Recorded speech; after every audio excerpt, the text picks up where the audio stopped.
अस्सलाम वालेकुम। उम्मीद है कि आप सब खैरियत से होंगे। अगर आपने मेरे चैनल को सब्सक्राइब नहीं किया तो काइंडली सब्सक्राइब करें। लेक्चर नंबर 30 है हमारा wholesaling, retailing and physical distribution. ठीक है, wholesaling, retailing and physical distribution. Wholesaling, अब सबसे पहले जो हेडिंग है यहाँ पे वो क्या है?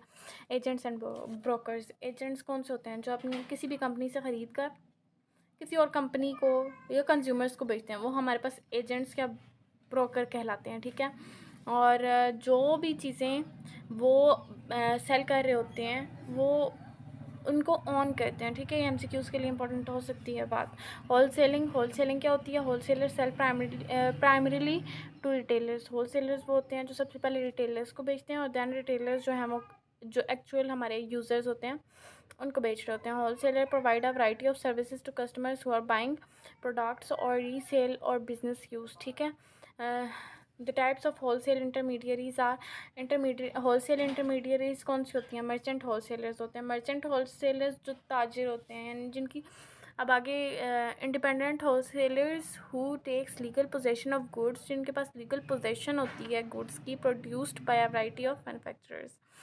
फुल सर्विस है यहाँ पे। फुल सर्विस सर्विस का क्या मतलब है कि wholesaler who provide credit, marketing and merchandising, यानी सब वही कर रहे होते हैं। जस्ट उन प्रोड्यूसर से ख़रीदी हुई है, वो मार्केटिंग भी खुद कर रहे हैं, वो मर्चेंडाइजिंग भी खुद कर रहे हैं, वो अकाउंट्स ऑफिस भी सब कुछ वही संभाल रहे होते हैं। और ठीक है, और इस टाइम पे 80% जो है वो मर्चेंट होल सेलर्स होते हैं और फुल सर्विस मर्चेंट। ज़्यादातर जो होल सेलर्स होते हैं वो full service merchant whole sellers ही होते हैं। लिमिटेड सर्विस किन की होती है? Merchant whole sellers who provides a limited range of services. Limited range होंगी, यानी जैसे कि अगर फुल सर्विस मर्चेंट है उनके पास हर चीज़ मौजूद होगी, लेकिन लिमिटेड सर्विस के पास एक लिमिटेड चीज़ें मौजूद होंगी।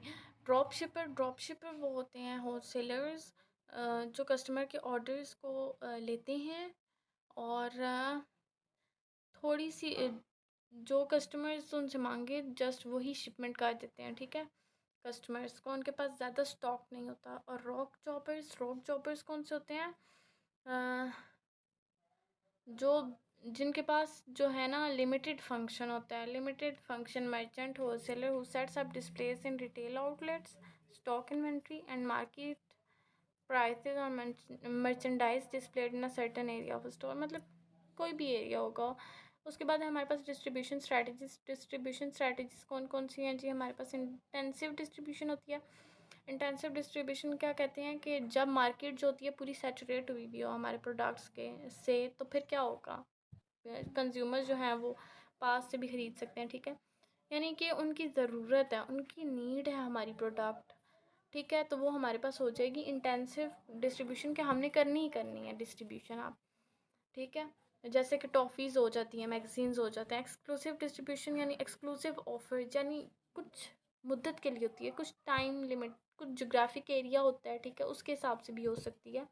सिवेरली limits the number of outlets, यानी लिमिटेड नंबर होते हैं कि 50 पर हमने देनी है, 100 देनी है। ठीक है, कोई भी नंबर होगा उनके पास। सिलेक्टिव डिस्ट्रीब्यूशन, सिलेक्टिव यानी हाँ उन्होंने अपने ऑडियंस ऑलरेडी सेलेक्ट किए हुए होते हैं, या अपने जो बायर हैं उनको सेलेक्ट किया हुआ होगा कि हमने जस्ट इन्हीं को शिपमेंट करनी है। ठीक है, उसके बाद डिस्ट्रीब्यूशन कन्फ्लिक्ट्स हैं। डिस्ट्रीब्यूशन कन्फ्लिक्ट किस तरह से हो सकते हैं? Channel conflict. अब चैनल कन्फ्लिक्ट किसको कहते हैं? चैनल कन्फ्लिक्ट वो कन्फ्लिक्ट होता है कि अगर आपकी कंपनी में जो सेलर्स हैं काम कर रहे हैं, ठीक है, अगर उनमें से एक सेलर जो है वो सक्सेस पे जा रहा है, उसकी सेल्स ज़्यादा हो रही हैं और बाकी मेंबर्स की सेल्स ज़्यादा नहीं हो रही हैं, तो जो है ना, जैसे लोग कोई खुद ऊपर नहीं जा सकते तो दूसरों की भी टांग खींच कर उनको भी नीचे गिराने की कोशिश करते हैं। सेम वही है कि अगर वो सक्सेस पे जा रहा है तो ये चैनल कन्फ्लिक्ट एक इधर से पैदा हो जाता है। और चैनल लीडरशिप अगर बहुत अच्छा काम करे और उसको लीडरशिप बना दें तो ये भी मेंबर्स के दरमियान आपस में कंपटीशन एक स्टार्ट हो जाता है। ठीक है, रिटेलिंग क्या होती है? Retailers sell to individuals or who buy products for ultimate consumption and are visible element in the distribution chain. इससे पहले मैं ये कहूँगी कि MGT211 जो है वो सारी कंसेप्चुअल है। आपके कंसेप्ट्स क्लियर होंगे, आप पेपर इजीली सॉल्व कर सकते हैं। आपके कंसेप्ट्स क्लियर होना ज़रूरी है। ठीक है, रिटेलिंग क्या होती है? Retailers sell to individuals who buy products for ultimate consumption. Retailers वो होते हैं जो वो बायर्स होते हैं जो अल्टीमेट कंजम्पशन इस्तेमाल करने के लिए ख़रीदते हैं, ठीक है। और कौन कौन सी रिटेलर्स की टाइप्स होती हैं? प्रोडक्ट लाइन रिटेलर होते हैं, ठीक है।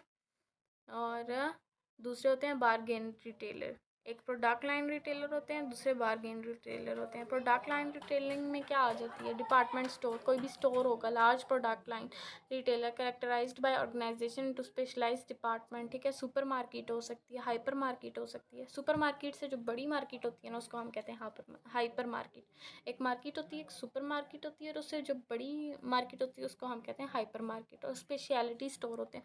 स्पेशलिटी स्टोर से ये मुराद है कि अगर कोई शॉप है जस्ट वो कंप्यूटर्स की है, ठीक है, तो वो आपके लिए स्पेशलिटी स्टोर है कंप्यूटर्स का, ठीक है। उसके बाद है कैटेगरी किलर्स। कैटेगरी किलर्स वो होते हैं कि are super stores such as. अब ये दो ऐसे एग्जांपल्स दी हुई हैं इन्होंने, और इनके पास जो है वो एक ही किस्म की प्रोडक्ट्स होंगी, ठीक है। स्क्रैम्बल्ड मर्चेंडाइजिंग क्या होती है? स्क्रैम्बल्ड मर्चेंडाइजिंग आप कहेंगे कि जो भी प्रोडक्ट हो, ठीक है, retail practice of carrying any product that is expected to sell well regardless of a store's original product offering, ठीक है। कि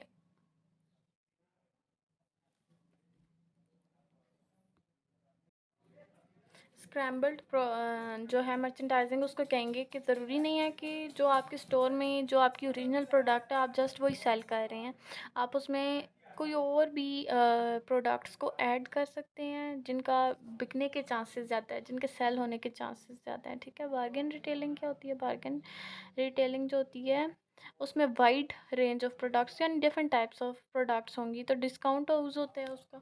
डिस्काउंट हाउस यानी वो हाउस जिसमें आपको डिस्काउंट पे मिल जाते हैं। जैसे मुख्तलिफ ऑनलाइन होते हैं तो उसमें आपको बताया गया होता है कि 70% ऑफ ये चीज़ मिल रही है, जो एक्चुअल मार्केट है, या 50% ऑफ पे है, तो ये डिस्काउंट हाउस होता है। उसके बाद ऑफ प्राइस स्टोर, जो फिज़िकली प्रेजेंट है स्टोर और उसमें डिस्काउंटेड प्राइसेस हैं, ठीक है। डिस्काउंट हाउस जो है वो इंटरनेट पे भी हो सकता है, लेकिन जो ऑफ प्राइस स्टोर है ये फिज़िकली प्रेजेंट होता है, ठीक है। और ये एक एग्जांपल भी दी हुई है कि मार्शल जो है वो बहुत ही सक्सेसफुल है। Catalogue showroom, bargain retailer in which customers place order for catalogue items to be picked up at one premises warehouses. Online stores जो होते हैं उनको कहते हैं कैटलॉग शोरूम, ठीक है। फैक्ट्री आउटलेट, जो मैन्युफैक्चरर से डायरेक्ट प्रोडक्ट्स ख़रीदी जा सकती हैं वो फैक्ट्री आउटलेट से ख़रीदी जा सकती हैं। वेयर हाउस क्लब क्या होता है कि जिसमें large number of discounts present होते हैं, और ये जस्ट ब्रांडेड चीज़ें होती हैं, और इसकी एनुअल मेंबरशिप फ़ीस भी अदा करनी पड़ती है। 3 पॉइंट्स हैं इसके, ठीक है ना। कन्वीनियंस स्टोर कौन सा होगा? Retail store offering easy accessibility, extended hours and fast service, ठीक है। ये 3 चीज़ें दे रहा है कि इजी एक्सेसिबिलिटी है, extended hours and fast service. उसके बाद फिजिकली डिस्ट्रीब्यूट हम किस तरीके से कर सकते हैं, ठीक है। ये आप अपने पास से भी कर सकते हैं, ये इतनी इंपॉर्टेंट नहीं है इसलिए मैंने नहीं किया इसको हाईलाइट। ट्रांसपोर्टेशन किससे की जा सकती है, ठीक है। ये जस्ट कॉमन सेंस है कि ट्रक्स जो होते हैं वो बहुत ही अक्सर इस्तेमाल में होते हैं। रेल रोड्स जो होती हैं वो ज़्यादा भारी चीज़ है तो आप रेल रोड्स इस्तेमाल करें। वाटर कैरियर्स आप चीपेस्ट फॉर्म है, ठीक है, कि आप बोट्स वगैरह यूज़ कर लें, ठीक है।